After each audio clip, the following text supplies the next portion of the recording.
Salut à toutes et à tous, bienvenue dans le podcast de Paris Basketball On Air. Aujourd'hui, on va se poser une question assez simple pour le coup. Playoff ou maintien, à quoi va ressembler la saison du Paris Basketball? Et pour y répondre, un seul chroniqueur, Antoine ou Flavien? Eh bien, ce sera le deuxième nommé qui m'accompagne. Salut Flavien. Salut à tous. Donc voilà, on va évoquer les deux possibilités ensemble et puis je pense qu'en fin d'émission, on donnera un petit peu nos avis respectifs, en tout cas sur à quoi va ressembler la fin de saison du Paris Basketball. En attendant, voilà, comme je l'ai dit, on va explorer ces deux options. Peut-être il y en a peut-être même une troisième, mais voilà, vous le verrez dans la suite de cet épisode. Comme d'habitude, juste avant le petit rituel, n'hésitez pas à nous suivre sur les réseaux sociaux, Twitter @ParisB-8OnAir et Facebook et Instagram Paris Basketball On Air tout simplement. Et on est tout de suite parti pour le 31e épisode de cette 4e saison de Paris Basketball On Air.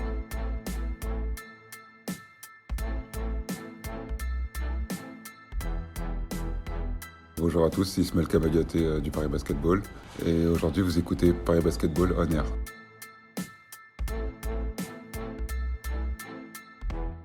Une âpre lutte pour décrocher les derniers strapontins en playoff, ou bien un sprint final plus tendu pour assurer son maintien, ou bien il y a également une troisième option, peut-être pire encore, surtout quand on est observateur comme Flavien et Antoine et moi-même, une fin de saison à ne rien jouer dans le ventre mou du championnat. On va explorer toutes ces possibilités dans cette émission qui va en quelque sorte être une preview du dernier quart de la saison en Betclic Elite, car oui, on rentre un petit peu dans le sprint final pour Paris. Euh, Petit état des lieux pour le club de la capitale. Paris est actuellement 13e, 8 victoires pour 13 défaites. Si on se situe par rapport au play-off au maintien, Paris a 3 victoires de retard sur Roanne qui est 8e et donc le dernier spot pour les playoffs et seulement une victoire d'avance sur le premier relégable Blois 17e et 2 sur Fos qui est pour l'instant lanterne rouge du championnat. Alors Flavien, là il reste 13 matchs encore à jouer pour Paris. 13 matchs qui ressemblent un peu tous 13 finales entre guillemets pour essayer l'objectif de Paris initial en tout cas en début de saison, c'était d'accrocher les playoffs pour sa deuxième saison en première division. Ça se passe pas forcément très bien, mais voilà, commençons par ce qui pourrait être le plus excitant, les playoffs. Une question, elle est toute simple. Flavien, pour commencer, pourquoi Paris peut encore espérer décrocher une place parmi les 8 premiers au terme de la saison régulière? Pourquoi des arguments? Il y en aura, je pense, pas beaucoup en fait. Vous l'avez compris, vu le classement, de toute manière, on peut difficilement dire que Paris est vraiment très bien placé pour la course au playoff.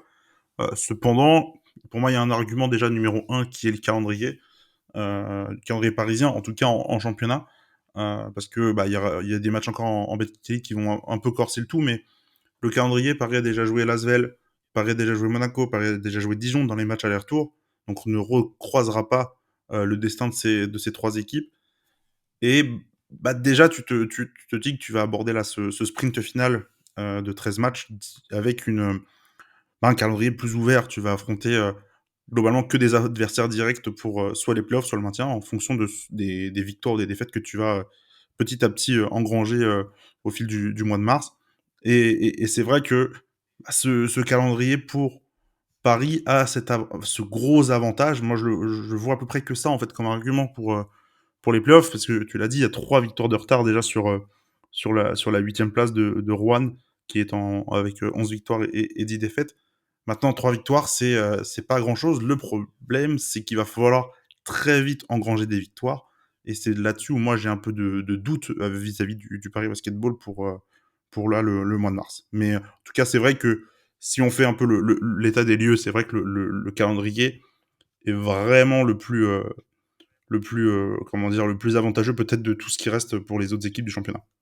Oui, parce que à la fois, alors déjà Paris sur les 13 derniers matchs va jouer 5 équipes qui sont actuellement dans les 8 premiers du championnat, donc en play-off. Donc voilà, ça laisse une paire d'adversaires, on va dire entre guillemets, à la portée du Paris Basketball.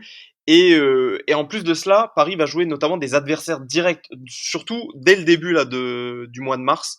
Il y aura notamment 2 déplacements cruciaux, Gravelines Dunkerque et Strasbourg. Et donc ça permet de tout de suite on va dire, c'est un peu des victoires, on dit dans le football, des victoires à 6 points, mais ça permet en tout cas directement de prendre une victoire sur son adversaire, sur ses opposants en direct en tout cas. Et donc c'est un petit peu, voilà, le calendrier, par ces deux aspects-là, fait que c'est on va dire, un argument pour peut-être penser aux playoffs pour Paris. Moi, j'en avais un autre à te soumettre, c'est que alors Paris cette saison a mis un petit peu comme toutes les saisons dernières, mais peut-être un peu plus difficilement cette année à comment dire à sceller son effectif. Euh, et quand c'était vers la fin d'année 2022, là où Paris a engrangé une série de 4 victoires d'affilée, ça a commencé à Nancy. Euh, et j'ai envie de te dire que quand Paris a été au complet, en tout cas au complet dans le sens où on savait qui allait être entre guillemets les acteurs pour cette fin de saison, pour le reste de la saison en tout cas. Et, Paris a enchaîné les victoires 4 sur la fin d'année 2022 et début d'année 2023. Et bah, il y a eu les blessures à partir du 15 janvier et qui a handicapé Paris et qui a fait que ça a fait une autre série, mais dans le sens inverse, une série de 4 défaites d'affilée. Moi, je me dis que quand Paris va récupérer tous ses atouts, alors notamment Kyle Allman Jr., Axel Toupane, on sait pas trop, mais normalement au moins Paris devrait récupérer Kyle Allman pour le premier match pardon en mars. Donc je me dis que quand Paris aura potentiellement tous ses atouts dans sa manche, que ça peut peser positivement dans ce sprint final. Qu'est-ce que toi tu en penses? Bah, c'est vrai que les meilleurs matchs, les meilleures périodes du Paris Basketball, ça a été vraiment quand Paris a eu son effectif. Je suis pas trop d'accord quand tu dis que Paris a mis du temps pour sceller son roster. Paris là ne fait que du recrutement, on va dire, d'appoint et avait vraiment son socle. Enfin, il y a aucun titulaire en fait qui est arrivé depuis Jeremy Evans, mais Jeremy Evans c'était à la mi-octobre, fin octobre, donc ça commence à bien remonter. Donc quand tu vois les saisons précédentes, ça a été un peu plus difficile. Moi, on se souvient tous, hein, enfin toi et moi, t'as Ryan Bothroyd qui arrive le 1er mars par exemple en 2021 du coup, 2020, 2021, 2021 pardon. Et là, ce genre de recrutement où c'est un titulaire qui va arriver, Paris ne l'a pas fait. Euh, Tout simplement parce que niveau budget aussi, ça commence un peu à craquer. Mais comme tu l'as dit, Paris a eu ses meilleures périodes lorsque l'effectif était au complet. Normalement, l'effectif revient au complet là, pour la reprise de la saison le 5 mars contre Gravelines. De toute manière, pour accrocher les playoffs, ça va être capital d'avoir ton effectif qui aura que des toutes petites blessures et pas sur des joueurs qui sont ultra importants. La blessure de Kyle Holman Jr., de toute façon, on l'a vu, ça a été tout de suite un gros problème pour Paris dans comment tu vas gérer quand Tyrone Wallace n'est pas sur le terrain. Qui va être la deuxième menace au poste arrière. Et du coup, de toute façon, on l'a vu, Paris aussi, à ce moment-là, affronter des grosses équipes, mais Paris s'est heurté à un gros problème et il faut absolument, par exemple, que Kyle Holman soit en santé, qu'un Tyrone Wallace soit au même niveau que ce qu'il n'est depuis le mois de décembre, mais aussi que chez les intérieurs, t'aies pas de grosses blessures ou d'absences qui durent plusieurs semaines parce que là, ça deviendrait problématique. Pareil pour l'aile, on a vu Paris a comment dire, un vivier d'ailier qui est quand même conséquent. Et quand Juan Bégarin a été blessé, et quand Axel Toupane a été blessé, là aussi ça a été très difficile pour relier un peu, pour trouver des joueurs qui vont être capables de jouer, je sais pas, 30 minutes avec une efficacité, une production qui est suffisante ou qui se rattache à ce que on voyait avec Axel Toupane ou Juan Bégarin. Pour revenir au début de ton propos, on a cru que Paris avait eu son renfort de mi-saison avec Michael Roll, ça n'a finalement pas duré. Et dans le sens où je voulais dire que Paris finalisait son effectif, parce que la série de victoires qui débute à Nancy, c'est le premier match où Dustin Sleva s'assoit sur le banc. Et ça marquait un petit peu le fait que voilà, on tournait la page Sleva pour cette saison en tout cas, et que ça annonçait l'effectif où on allait vraiment compter en tout cas à l'intérieur, sur Jeremy Evans, Samir Sims et Ismaël Kamagaté. Je pense que là, maintenant, on va partir plutôt sur l'argument pour que Paris va peut-être jouer le maintien.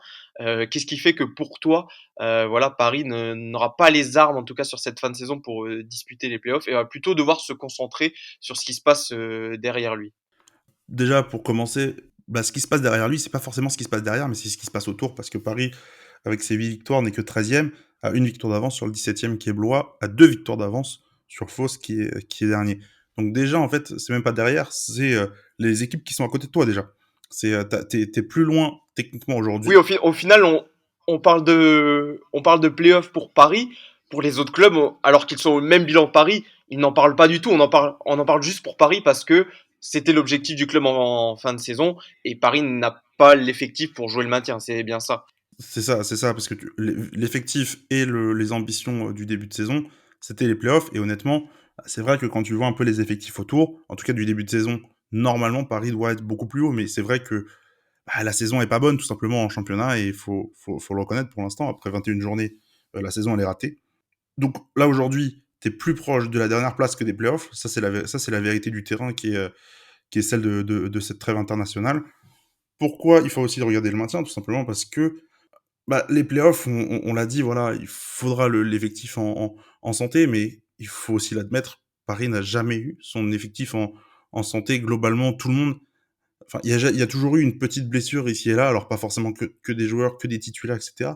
Mais toutes les options n'ont jamais quasiment été en même temps sur le terrain et offertes à Will Weaver pour pouvoir mettre son basket en place de la manière la plus optimale possible. Ce qu'il faut voir aussi, c'est qu'une place en playoff, globalement, ça va jouer autour de 18, 19, 20 victoires.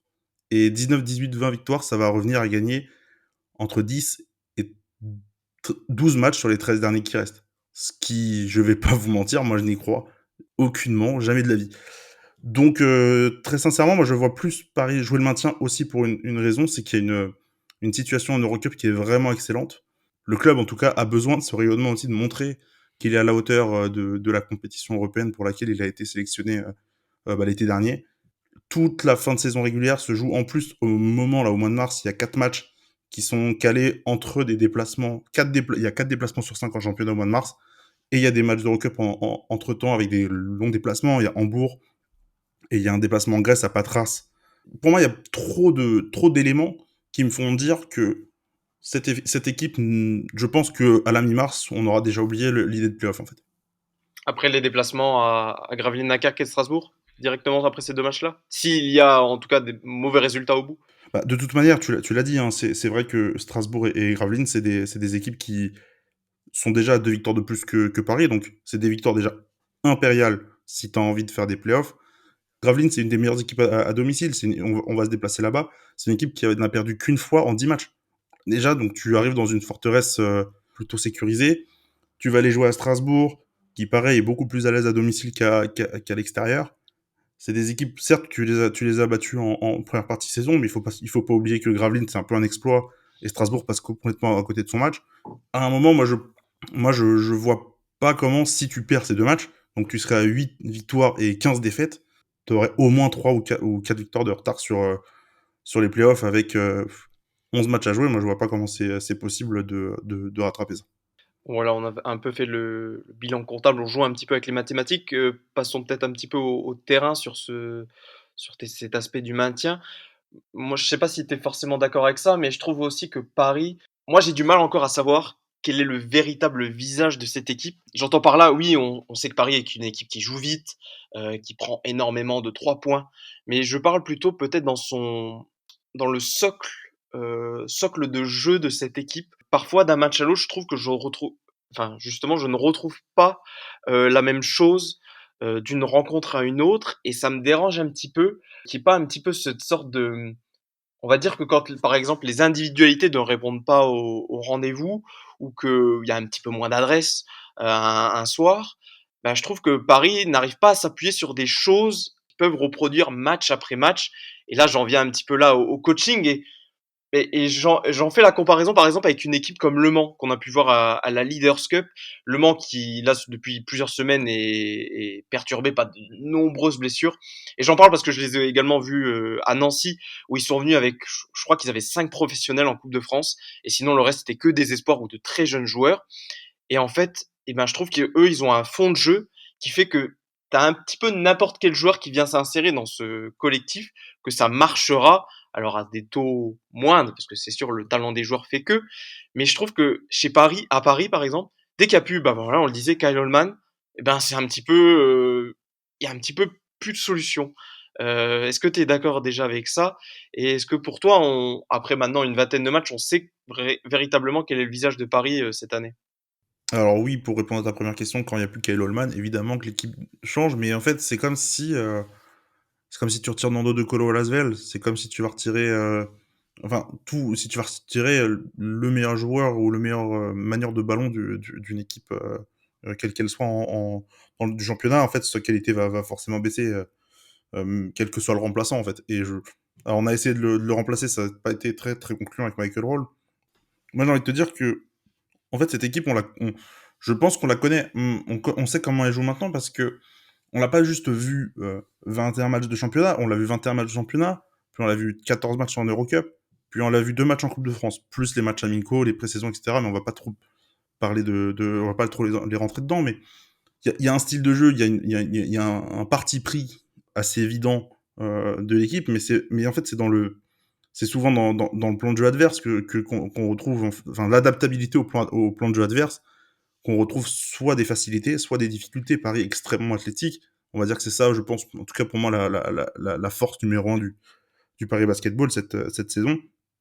Sauf que il y a une irrégularité en fait. Tu sais qu'au bout de 35 matchs qu'on a vu cette année, un match officiel, tu vois que d'un match à l'autre, tu vas tenter les mêmes choses, mais avec des réussites qui sont complètement inversées. Tu vas avoir un match contre Strasbourg justement où on va mettre 115 points et des matchs où il y a le panique il y a la panique dans la maison et on va rien pouvoir faire pendant 40 minutes d'intéressant et il y a rien à ressortir de match. Après, j'ai pas envie non plus d'être trop défaitiste. Hein. Pour moi, le maintien est quand même largement assuré. Normalement, tu vas affronter des équipes qui sont supposément plus faibles que toi. Tu auras quelques matchs à domicile contre des concurrents maintien pour l'assurer. C'est juste que cette équipe, elle est extrêmement décevante dans son irrégularité. On en parlait un peu juste avant d'enregistrer, mais c'est une équipe de série globalement. Hein. C'est une équipe qui va gagner beaucoup de matchs fin novembre, puis qui se retrouve dans une sale série quand il faut affronter des gros en fait. Là où il y a la chance dans ce calendrier aussi de Paris, c'est que tu vas affronter deux gros sur les 2 dernières journées de championnat, donc tu peux potentiellement acquis pardon ton maintien, tu vas aller jouer Bourg, enfin, en tout cas tu vas recevoir Bourg-en-Bresse, et puis tu vas te déplacer chez Boulogne-le-Valois à la 34e journée. Normalement, avant la 32e journée, tu dois avoir acquis ton maintien sans trop de problèmes, à mon avis. On parle d'une équipe irrégulière. Après, tu l'as dit, que Paris a déjà disputé une trentaine de matchs sur cette saison. On a envie de croire, parce qu'on voit des flashs, on voit que cette équipe vaut beaucoup mieux que ça, qu'elle peut jouer les playoffs. Mais en même temps, si elle a été régulière pendant une trentaine de matchs, on se dit que ça va forcément continuer sur cette fin de saison, que ça ne peut pas vraiment changer, que Paris va peut-être refaire quelques séries de victoires, mais va retomber dans ses travers. Ah bah complètement, complètement. Et puis, je reste persuadé que l'Eurocup va devenir petit à petit, en fonction des résultats aussi que tu vas avoir, mais qu'elle va devenir un objectif plutôt sérieux. Hein. Techniquement, en fait, quand tu vas arriver au 12-13 avril en huitième de finale, bah, tu n'es qu'à 4 matchs d'un titre. Donc c'est là où pour moi, ça va se jouer. C'est quelle importance tu vas donner à quelle compétition. Là aussi où c'est un peu compliqué, c'est que tu vas du coup affronter au mois d'avril, enfin fin avril, fin mars, début avril, tu vas affronter Le Portel, tu vas affronter Fos, tu vas affronter Nancy, tu vas affronter Rouen en fin avril, au moment où, plus ou moins au moment où il y a la finale d'Eurocup, si jamais t'es qualifié. Il y a Blois début mai. Donc en fait, là, les équipes pour le maintien, elles vont arriver au moment où tu vas jouer tes playoffs d'Eurocup, où bah, potentiellement tu auras envie d'aller chercher un titre et de montrer ta légitimité dans la compétition. Et effectivement, comme tu l'as dit, en fait, pourquoi aussi on ne croit pas à ce rebond qui va durer sur 2 mois, c'est parce qu'en fait, on ne l'a jamais vu. On l'a vu un tout petit peu en début janvier, quand l'effectif était au complet, après une semaine de repos pour les fêtes. Effectivement, à ce moment-là, on voyait un basket léché, on voyait des choses qui étaient vraiment intéressantes. Maintenant, ça a duré que 2-3 matchs, et derrière, tu t'es repris une sauce, et tu t'es retrouvé dans une situation dans laquelle tu ne voulais pas te retrouver, c'est-à-dire bah, à jouer le maintien avec une seule victoire d'avance sur le 17e. Aujourd'hui, il n'y a aucun indicateur qui dit que voilà, à la 34e journée, Paris sera dans le top 8 ou sera dans même le top 10. On est plutôt sur une équipe qui, si elle s'en sort normalement, elle va jouer le ventre mou sans saveur, en fait, j'ai envie de dire un peu. Voilà, tu fais un petit peu la transition vers la troisième et dernière option, entre guillemets, parce que on dit jouer le maintien, bah, ça dépend de là où on place le curseur. Est-ce que quand on assure son maintien à 4 matchs de la fin, est-ce qu'on l'a joué jusqu'au bout quand même? Voilà, bon, ça, vos, les auditeurs, vous en ferez votre propre avis. Mais c'est vrai que je pense qu'on se dirige plutôt peut-être par là. Un maintien qui sera acquis à plusieurs journées de la fin, mais en même temps, et à plusieurs journées de la fin, on saura peut-être aussi que Paris ne pourra pas jouer les playoffs. Et ce qui, pour en revenir à rajouter un autre argument aussi pour peut-être que, enfin, pas vraiment un argument, mais quelque chose que j'avais noté également, c'est que je trouve plutôt sur l'aspect psychologique, alors c'est souvent un truc de journaliste, mais je trouve que c'est quand même important. Je trouvais que par exemple dans les déclarations que pouvaient avoir les joueurs ou le coach parisien, qu'il n'y avait pas ce sentiment d'urgence que par rapport au fait que les playoffs s'éloignent. Parce que quand même, on l'a dit, Paris a 3 victoires de retard sur la huitième place, 2 victoires sur juste les adversaires qui sont devant eux. Hein, on l'a dit, Strasbourg et Gravelines Dunkerque. Et en conférence de presse, on avait un peu les discours, oui, on continue à travailler, on y croit toujours, ça va, entre guillemets, ça va un peu le faire. Sauf que j'ai l'impression que si on dit ça va juste le faire comme ça, je, je trouvais de ça dommage qu'on ne se dise pas, ah, il faut faire gaffe quand même, là, les playoffs sont en train de nous échapper, si on laisse encore échapper 1 ou 2 matchs, ça pourrait ne plus être entre nos mains. Est-ce que tu avais également ce même ressenti, entre guillemets?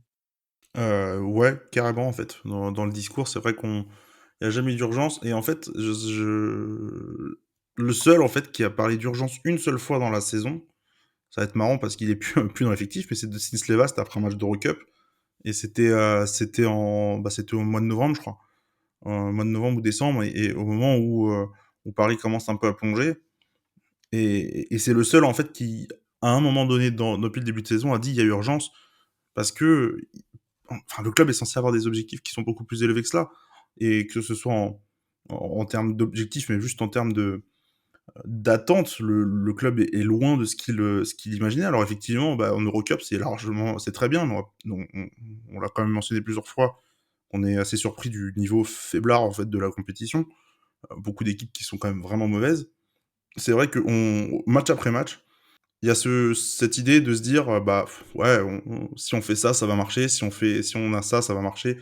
Et en fait, ça demande a priori beaucoup trop de choses à ce groupe, de cliquer en même temps et peut-être à l'entraîneur également, hein, mais d'avoir au même moment, je sais pas, 8, 9 joueurs qui sont capables d'être à leur meilleur niveau et pousser pour aller remporter un match. Oui, s'il y a tout l'effectif, Paris il peut espérer les playoffs. Mais encore une fois, gagner 10 matchs sur 13, c'est vraiment, ce serait vraiment extrêmement étonnant, on va pas se mentir, hein. C'est possible, mais les chances sont vraiment réduites. Euh, et ce sentiment d'urgence on n'est qu'à une victoire du 17e, ça, on l'a pas trop dans les discours, même juste dans le, je sais pas si toi non plus tu as cette idée-là, mais on ressent pas trop de nervosité en fait. Alors, non pas qu'on veut forcément voir, mais je sais pas si tu te souviens, même l'année dernière, t'avais Ryan Boultwright par exemple qui hésitait pas à prendre un peu la parole au moment des temps morts, etc., pour dire bon les gars, ça va pas du tout et moi, enfin en gros, d'avoir un vrai leader vocal, j'ai pas l'impression qu'on a ça cette année, à part de Steve mais qui est parti depuis quoi. Ouais, c'est vrai. Non pas que les Américains n'aient pas d'envie sur le parquet, mais c'est vrai qu'il n'y a pas ce leader comme pouvait l'être un Ryan Boatwright, qui avait ses défauts, évidemment, notamment dans le jeu. Mais en tout cas, c'est vrai que dans l'attitude qu'il pouvait avoir sur le terrain, c'était un vrai leader également. Ce que ne sont pas des Tyrone Wallace, des Amir Sims, Jeremy Evans un peu, mais plus par l'exemple que par la voix. Donc c'est vrai que ça manque peut-être un petit peu dans cet effectif. Avec l'absence de Dustin Slivan, il n'y a qu'un Gauthier Denis, des Julian Bégarin et Ismaël Kamagaté sont là depuis plusieurs saisons, mais bon, ça reste des jeunes joueurs, pas forcément très vocaux. Ah non, Donc, t'en as aucun qui est un joueur vocal dans les trois que tu viens de citer par exemple, vraiment, ouais. ils ont besoin d'avoir quelqu'un à Mm. côté. Donc ouais, c'est vrai que ça. Je parle de ce sentiment d'urgence pour les playoffs, mais en fait, c'est presque plus pour le maintien, et tu le mentionnais, que en fait, il y a ce sentiment d'urgence un peu des deux côtés, et c'est vrai qu'on a l'impression que ils ont l'impression que ça va le faire, mais en fait, il reste plus tellement d'opportunités pour le faire. Donc, c'est ça aussi qui nous fait qu'on est un petit peu pessimiste. Bon, on a beaucoup épilogué sur Paris, mais on voulait un petit peu pour la fin de ce podcast, parler des autres équipes, parce que voilà, on l'a dit, il faudrait un parcours presque parfait pour Paris, pour que le scénario idyllique se réalise pour Paris. Donc il va peut-être falloir compter sur certaines défaillances. Alors on voulait, dans les deux aspects, parler des équipes qui vont jouer les playoffs, en tout cas qui sont dans la course aux playoffs, et les équipes qui sont dans la course au maintien. Parlons d'abord des playoffs. Est-ce qu'on est d'accord pour dire que là, dans les équipes, il y a un petit peu, en tout cas parmi les équipes qui ne sont pour l'instant pas en play-off, plus Paris, il y a entre guillemets qu'une seule place à aller chercher, celle actuellement détendue par Roanne, 8e, parce qu'ensuite, il y a Lasvel 7e, on va se dire que quand même Lasvel va encore progresser, et puis ceux qui détiennent pour l'instant les 5e, 6e places, ils ont quand même 4 victoires d'avance sur Paris, donc là, le gouffre paraît immense. Mais est-ce qu'on est d'accord qu'il y aurait que potentiellement la 8e place à aller chercher? Ouais, oui, oui, sauf Cataclysme, je sais plus si on le disait hors antenne ou pendant le podcast, mais Le Mans a pas mal de blessures cette saison et doit aussi composer avec un effectif, mais qui arrive quand même à garder un niveau de qualité supérieur à Paris.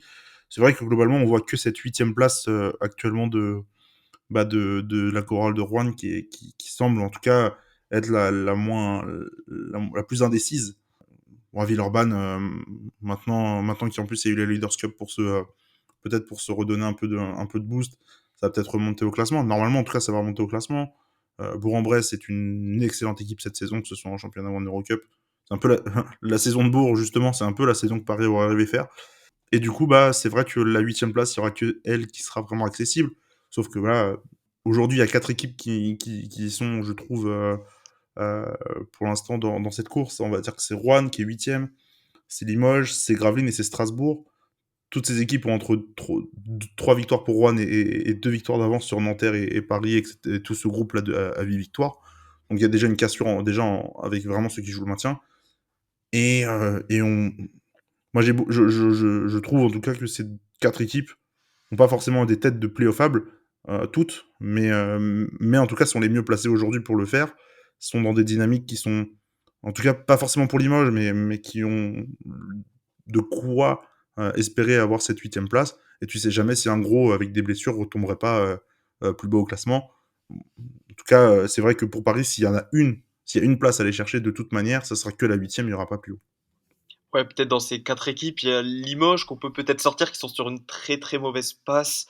Alors après, on faut toujours, avec cette équipe Limoges, il faut toujours faire attention, mais bon, ça semble parmi ce quatuor, celle qui a comme tu le disais, la moins bonne dynamique. Strasbourg qui a un bon renfort, par contre. Alors on avait battu Gravelines et Dunkerque et Strasbourg dans les matchs chalés, mais Strasbourg qui se renforce notamment avec l'arrivée de Tim Frazier à la main, donc c'est plutôt pas mal. Et Roanne, qui on le sait, est une équipe un petit peu comme Paris, assez irrégulière, mais qui semble cette saison, notamment avec Ronan March, qui fait partie des candidats potentiels à MVP cette saison, semble une équipe qui est en tout cas supérieure à Paris cette saison. Ouais, tu citais Limoges, moi, à la limite, c'est peut-être eux, en fait, sur lequel je miserais un peu sur peut-être une baisse de régime. En tout cas, c'est vrai que le début d'année 2023 est vraiment pas bon. Ils ont beaucoup perdu. Euh, Ils ont un peu de mal à intégrer leurs nouveaux joueurs. Ils jouent aussi le top 16 de BCL en même temps et il leur reste encore 3 matchs à jouer au mois de mars. Et ils sont super mal embarqués parce qu'ils ont fait un 0-3 sur la partie allée du top 16. Là, pour préparer le podcast, j'écoutais c'était à l'entraînement, c'était Cancelleri et Nicolas Lang qui globalement disaient la trêve va faire beaucoup de bien, on l'espère, parce que c'est une équipe qui a du mal à se retrouver. Je pense que psychologiquement, elle est vraiment exténuée. En tout cas, c'était les mots du coach et du joueur. Et je sais, enfin, ils vont de toute manière, eux, devoir repartir de pied au plancher pour espérer atteindre les playoffs parce qu'ils sont un peu dans le dur. Tu l'as dit, Strasbourg, eux aussi, ils sont dans le top 16, mais eux, ils sont beaucoup mieux engagés. Je crois qu'ils ont 2 victoires, comme Dijon, en 3 matchs. Ils ont récupéré Tim Frazier, qui était un solide backup en NBA au poste à la main, et qui arrive en piste médicale jusqu'à la fin de saison, puisque c'est Jean-Baptiste Maille qui s'est fait les croisés. Ils ont vraiment, en tout cas, eu un recrutement qui peut peser, en tout cas, pour la course au playoff. attention à Rouen, parce que c'est une équipe quand même globalement jeune à chaque fois. C'est une équipe de Jean-Denis Choulet, donc ça peut vite partir un peu dans tous les sens. Et Rouen est pas forcément attendue en fait à cette 8e place. Elle est pour l'instant méritée vu qu'ils gagnent des matchs, mais il va falloir pour eux en tout cas gagner surtout des matchs à l'extérieur là où c'est un peu plus compliqué. Puis, puis voilà, Gravelines, bah, c'est une équipe, je l'ai dit tout à l'heure, 9-1 à la maison, mais 1-10 à l'extérieur. Là, c'est là où on voit clairement qu'ils ont ils ont comment dire, des progrès à faire. C'est sur les matchs à l'extérieur, mais s'ils sont solides à domicile, tu peux déjà, en fait, si t'es solide à la maison, il peut quasiment rien t'arriver. Et ils peuvent, pourquoi pas, aller chercher les playoffs. Généralement, là, depuis le passage à 34 équipes, une équipe va en playoff, enfin le 8e va en playoff quand il a entre 18 et 20 victoires. Euh, là, on n'y est pas encore en fait avec ces 4 équipes. C'est là où c'est plutôt intéressant, c'est qu'il y aura une grosse bataille et on sera peut-être pour une fois en dessous des 18 comme on l'est depuis le passage à 34 équipes il y a 8 ans maintenant. Peut-être intéressant à noter pour les deux dernières nommées, c'est qu'elles ne jouent que le championnat sur cette fin de saison et aussi elles n'ont pas fait les playoffs depuis un long moment. Alors chez Gravelines Dunkerque, c'est long, Roanne aussi, il me semble. Donc ils auront peut-être aussi ce surplus de motivation pour rejoindre les playoffs pour la première fois depuis un certain moment. Vous m'excuserez les fans de Roanne ou Gravelines Dunkerque, on n'a pas forcément ces données-là en tête, mais ça peut jouer en cette fin de saison. Passons terminons sur cette course au maintien. Tu l'as dit, elle est également, enfin, elle est également assez folle, mais comme depuis plusieurs années maintenant, comme elle l'avait été en Pro B par exemple la saison dernière, Paris est à égalité avec quatre autres équipes. Pour le coup, Nanterre, Nancy, Le Portel, Pau, qui a gagné à Paris juste avant la trêve. Et derrière, pour l'instant, les équipes reléguées sont Blois et Fos. Alors, on pensait peut-être que Fos était presque condamné à avoir cette place de lanterne rouge.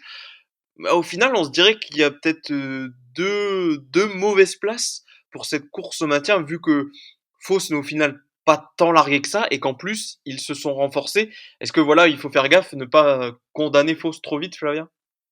Alors, bah, ils ont déjà 6 victoires, donc oui, il faut pas forcément les condamner trop vite. Une équipe qu'on avait condamnée l'année dernière, c'était Champagne Basket, mais parce qu'ils avaient vraiment un bilan qui était vraiment délicat. Là, 6-15, il y a rien de terminant en fait pour Fos. C'est vrai que il y a aujourd'hui il y a deux places pour le maintien. C'est pas il y a une équipe qui est déjà out pour dans la course.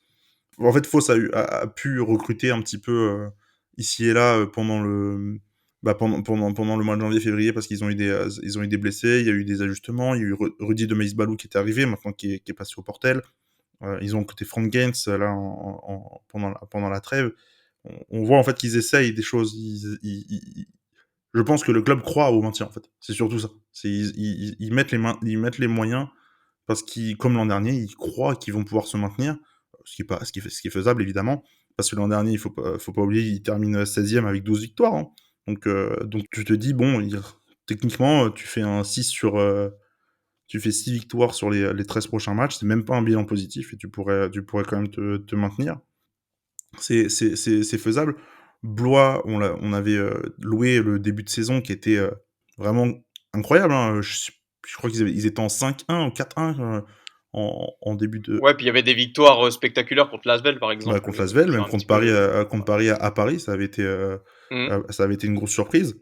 Et tu vois, depuis que ça cale quand même vraiment beaucoup, le bilan commence vraiment en fait à s'alourdir et on est loin de l'équipe qu'on a vue un peu surprise. Toutes les équipes globalement du championnat ont compris comment Blois joue et on voit petit à petit le club glisser de place en place jusqu'à atteindre cette 17e place là, à la trêve. Je pense qu'il commence à y avoir urgence. Pau a enfin un effectif au complet. Il y a Darrell Poirier qui a été un partenaire d'entraînement un bon moment avec Paris, qui voulait venir à Paris, qui a rejoint Pau. Le Portel, eux, ils sont très inquiets. C'est en tout cas Eric Girard disait en interview cette semaine face au recrutement de Fos et Pau, ils ont quand même recruté Demis Balou, en fait, c'est des équipes je pense, qui croient à leur maintien, d'autres un peu moins. Et Paris, il faut absolument qu'ils profitent en fait de peut-être ces égarements, ce statut qu'ils ont de se dire, bah, nous, de toute façon, en fait, on va être maintenu, il faut absolument qu'on gagne contre eux et on est maintenu. Et il faut profiter de ce genre de choses, à mon avis. Bah, peut-être l'aspect que Paris, l'avantage peut-être que Paris aura, c'est qu'il ne devrait pas jouer avec petit peu la peur au ventre chaque match, comme pourrait le faire Blois, Fos, Pau, Le Portel, Nancy, même Nanterre, qui eux, pour le coup, ne pensent que à leur maintien. Paris bah, se dit qu'ils, voilà, comme tu le dis, ils doivent prétendre à mieux, et donc ils ne devraient pas avoir, en tout cas, ne devraient pas être, comment dire, inhibés par l'enjeu crucial que pourraient avoir ces différentes rencontres.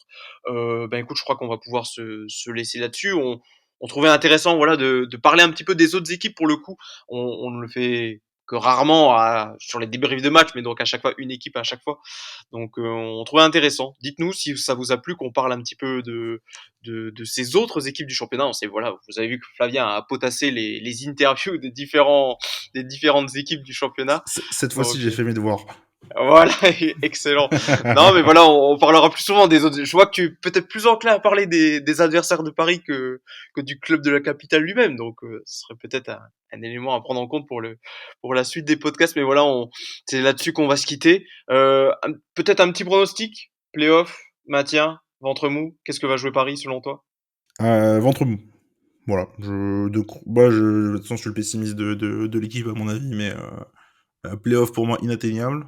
Je parle en bet elite. Et maintien qui, j'espère, devrait être assuré assez vite. Donc, ouais, ventre mou. Il y a pas de. Je pense que Paris n'a pas les moyens d'aller plus haut, mais a largement les moyens, normalement, encore une fois, de ne pas tomber plus bas. Moi, je pense que Paris va nous faire espérer, comme ils l'ont souvent fait après une trêve internationale. C'est toi qui tu le soulignais avant qu'on enregistre, que Paris avait souvent un rebond après la fenêtre internationale. Je pense que voilà, ils vont peut-être gagner contre Gravelines et Strasbourg. On va dire, ah ça y est, on peut y croire au playoff. Et puis à un moment, il y aura une série de une ou deux défaites, deux, trois défaites.